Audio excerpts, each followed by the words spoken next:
कोई रंगदारी नहीं वसूल सकता, कोई दंगा नहीं कर सकता, कोई अराजकता नहीं फैला सकता। राह चलते हुए राहगीर से और किसी गरीब की संपत्ति पर कोई, किसी व्यापारी की व्यापार पर कोई अनावश्यक किसी भी प्रकार का हस्तक्षेप नहीं कर सकता।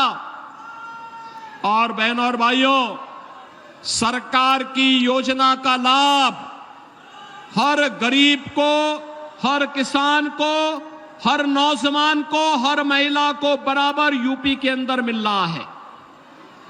लेकिन बंगाल उससे वंचित क्यों हो गया? बहनों और भाइयों, ये बंगाल हमारा, जो भारत को राष्ट्रगान और राष्ट्रगीत देता है, जो बंगाल कभी भारत को संदेश दिया था, स्वामी विवेकानंद ने दुनिया के मंच पर चढ़ करके कहा था, गर्व से कहो हम हिंदू हैं, वह बंगाल आज हिंदू विहीन करने की साजिश का शिकार कैसे हो रहा है। और बहनों और भाइयों, मैं यही कहने के लिए आया हूं, ये कांग्रेस हो या तृणमूल कांग्रेस, ये साजिश के तहत दो प्रकार की साजिश बंगाल के लिए कर रहा है। एक, आपकी डेमोग्राफी को कम करने की एक कुत्सित चेष्टा इनके द्वारा की जा रही है।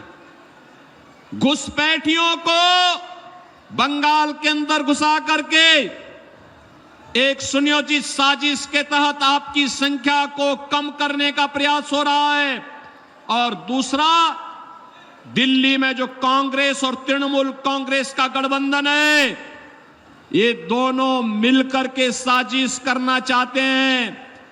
माफिया और अपराधियों को यहां के सत्ता का संरक्षण बना करके दिल्ली से जो मोदी जी भेजते हैं, वे सभी सब जितनी भी सुविधाएं हैं, उन सुविधाओं पर ये लोग डकैती डालने का काम भी करते हैं।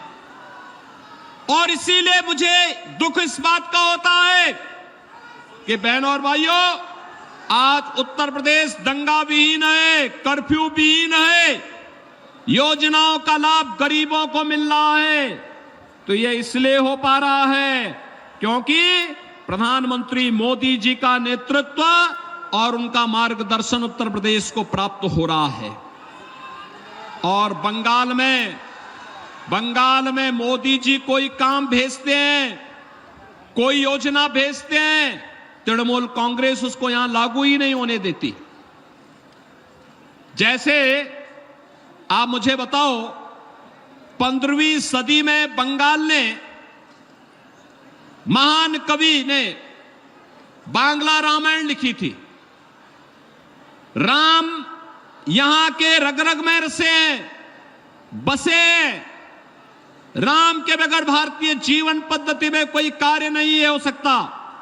हम जीते हैं, उठते हैं, राम का नाम लेते हैं, सोते हैं, राम का नाम लेते हैं। और बहनों और भाइयों, कोई भी हमारे यहां मांगलिक कार्यक्रम होता है तो अखंड रामायण का पाठ करते हैं, और अंतिम यात्रा निकलती है तो राम नाम सत्य है कह करके निकलती है। बहनों और भाइयों, मैं पूछना चाहता हूं, जैसे यहां पे राम की पूजा होती है, ऐसे ही उत्तर प्रदेश में मां दुर्गा की पूजा होती है, बड़े बड़े अनुष्ठान के साथ। जैसे बंगाल में होती है, वैसे ही मां दुर्गा का अनुष्ठान, बंगाल से ही गए हुए कलाकार वहां मूर्ति बनाते हैं, वहां पे अनुष्ठान होते हैं, बड़े बड़े आयोजन होते हैं, बड़े बड़े पंडाल लगते हैं, भव्य आयोजन होते हैं। लेकिन न तो रामनवमी के अवसर पर और न ही नवरात्रि के अवसर पर ही उत्तर प्रदेश में कोई दंगा नहीं होता। आखिर बंगाल में रामनवमी के अवसर पर और बैसाखी के अवसर पर दंगे क्यों हुए? मैं बंगाल की सरकार से पूछना चाहता हूं, मैं यही पूछना चाहता हूं। और इन दंगाइयों के खिलाफ यहां की सरकार ने कार्रवाई क्यों नहीं की? इन दंगाइयों के खिलाफ कार्रवाई क्यों नहीं की? बहनों और भाइयों, अगर ये दंगाई उत्तर प्रदेश में इस प्रकार से अत्याचार करते अब तक मैं इनको लटका करके, उल्टा लटका करके ठीक कर देता, और वह हाल इनके कर देते कि इनकी 7 पीढ़ियां भूल जाती कि दंगा कैसे होता है। 7 पीढ़ियां भूल जाती। और यही कहने के लिए मैं आया हूं, आपसे कहने के लिए, अबे अगर आज हमें सोनार बांग्ला चाहिए तो मोदी जी के नेतृत्व में भारतीय जनता पार्टी की सरकार को लाइए, भारतीय जनता पार्टी के कमल छाप को जिता करके भेजिए। बहन और भाइयों, आपको भारतीय जनता पार्टी आश्वासन देती है सुरक्षा की, आपको भारतीय जनता पार्टी आश्वासन देती है आपकी समृद्धि की, आपको भारतीय जनता पार्टी आश्वासन देती है बिना भेदभाव के सबका साथ और सबके विकास के भाव के साथ बंगाल को फिर से सोनार बांग्ला बनाने के संकल्प को आगे बढ़ाने का आश्वासन देने के लिए भारतीय जनता पार्टी आपके पास आई है। और इसीलिए भारतीय जनता पार्टी पूरे देश के अंदर एक आवाज, एक स्वर गूंज रहा है।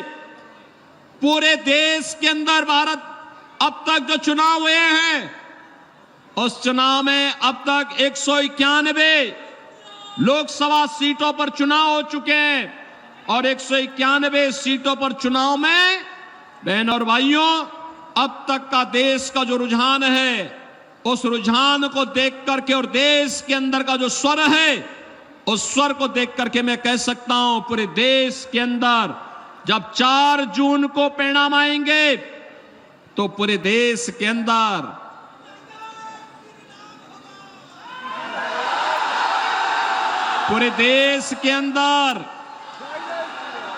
अब की बार 400 पार, अब की बार फिर एक बार मोदी सरकार, फिर एक बार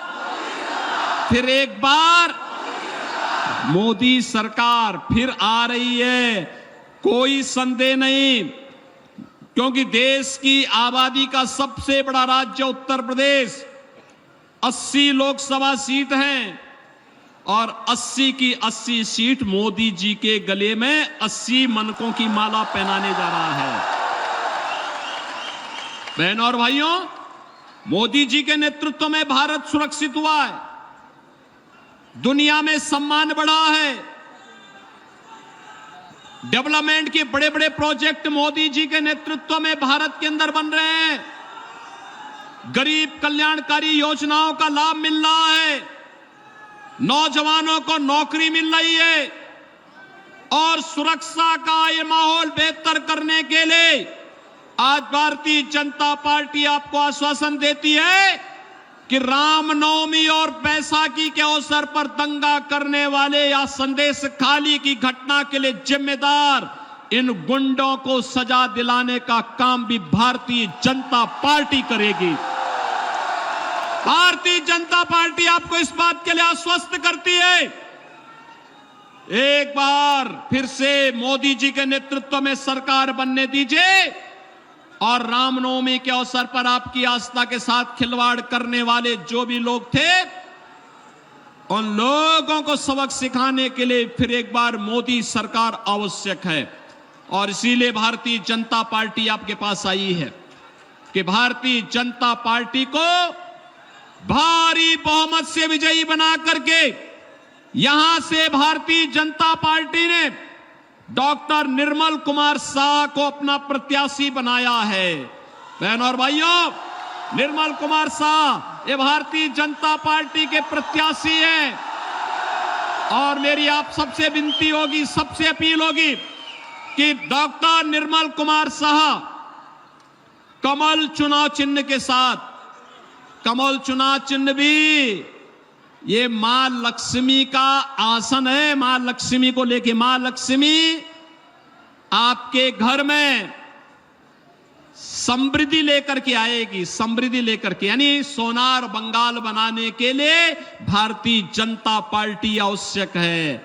और बंगाल की गौरव गाथा को आगे बढ़ाने के लिए, बंगाल की गौरव गाथा को आगे बढ़ाने के लिए क्योंकि बंगाल के साथ तो हमारा संबंध वही है कि हमारे तो संस्थापक अध्यक्ष डॉक्टर श्यामा प्रसाद मुखर्जी इसी बंगाल की माटी के सपूत थे और डॉक्टर श्यामा प्रसाद मुखर्जी के सपने को साकार करने के लिए यहां से डॉक्टर निर्मल कुमार शाह को भारी बहुमत से विजयी बनाना है। विजयी बनाएंगे, विजयी बनाएंगे।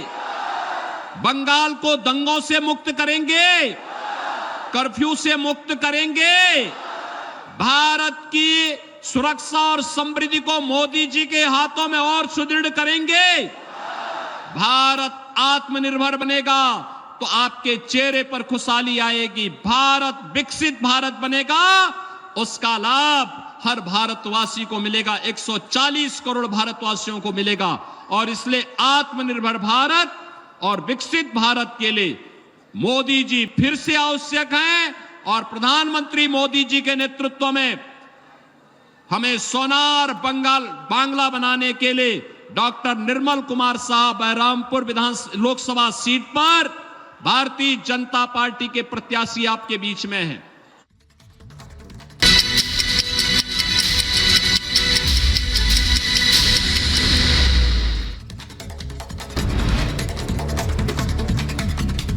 लखनऊ के राजभवन के पास पुलिस की गाड़ी में लगी भीषण आग, गाड़ी से कूदकर पुलिस कर्मियों ने बचाई अपनी जान। महिला कैदी को लेकर जा रही गाड़ी में आग लगने से हड़कंप मचा। मौके पर पहुंची फायर ब्रिगेड की टीम, आग लगने से गाड़ी जलकर हुई खाक। यूपी के हाथरस में दबंगों के हौसले बुलंद, हमलावरों ने युवक के साथ जमकर की मारपीट का वीडियो सोशल मीडिया पर वायरल। उत्तर प्रदेश के जौनपुर में कार सवार बदमाशों ने अधिवक्ता पर किया जानलेवा हमला, अस्पताल में इलाज जारी, अंधेरे का फायदा उठाकर हमलावर मौके से फरार। पंजाब के जालंधर में पुलिस की बड़ी कार्रवाई, पुलिस ने अंतर्राष्ट्रीय सिंडिकेट से नशीली दवाइयों की खेप बरामद की, साथ में 3 आरोपियों को गिरफ्तार किया। कन्नूर में रफ्तार का कहर, कार और लॉरी के बीच टक्कर, हादसे में 5 की मौत, ड्राइवर घायल, मामले की जांच में जुटी पुलिस। बिहार के भागलपुर में बारात से लौट रही कार हादसे का शिकार हो गई, सवारियों से भरी गाड़ी ट्रक पर पलटी, हादसे में 6 की मौत, कई लोग जख्मी। उत्तर प्रदेश के शाहजहांपुर में दुकान में आग लगी, लोगों में हड़कंप मचा, दुकान का सारा सामान जलकर खाक हुआ, कड़ी मशक्कत के बाद आग पर काबू पाया जा सका। यूपी के रायबरेली में रेल पहिया कारखाने के पास लगी भीषण आग, फायर ब्रिगेड की टीम ने आग पर पाया काबू। बिहार के बेतिया में भीषण आग का तांडव दिखा, आग की चपेट में कई घर आए, कड़ी मशक्कत के बाद आग पर काबू पाया जा सका। यूपी के जालौन में वकीलों की चैम्बर में लगी आग, मौके पर पहुंची दमकल की गाड़ियां, आग पर पाया गया काबू। यूपी के रायबरेली में कार में आग लगी, कार के अंदर सिलेंडर रखने से हादसा हुआ, बाल बाल बचे कार सवार। केस दर्ज होने पर भड़के जियाउर रहमान, अफसरों को भी जियाउर की चेतावनी का स्पीच देने पर बेवजह केस दर्ज किया, एक तरफा कार्रवाई कर लेंगे बदला।